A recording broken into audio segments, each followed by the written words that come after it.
30 maisons démolies. Les habitants de cette cité, située derrière Cité Tabago, ont encore reçu la visite des gendarmes ce matin. Effectivement, ce matin, on a été envoyé par la gendarmerie. Toute la gendarmerie est là. Ils ont quadrillé tout le secteur pour finir la démolition. Ne ku dugg doo génn ku génn doo dugg. Am ñoo xam ne ñu ngi seen mbiri kër toog parce que ñoom nee na duñ génn bu ñu leen nee toj seen kër ñu toj yàlla ñu reyal na ñoom. Aujourd'hui, leur préoccupation majeure reste un interlocuteur. C'est qu'au moins que les autorités puissent nous écouter, qu'on puisse échanger pour savoir non seulement les raisons qui ont motivé la démolition, mais qu'on puisse dialoguer pour avoir au moins le minimum d'informations sur les raisons qui ont motivé la démolition.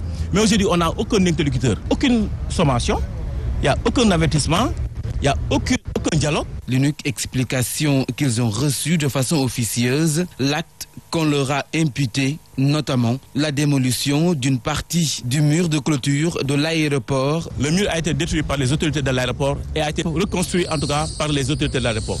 On les a vus avec les bases, veut dire construire le mur. Donc il ne faut pas dire que c'est nous, les occupants de la cité, qui ont détruit ce mur. Pire, leur tentative de trouver un médiateur a été vaine. On a saisi toutes les familles religieuses. Le khalife général des Mourides est au courant, le khalife général des Layènes est au courant, le khalife général des Tidjanes est au courant. Tout le monde est au courant.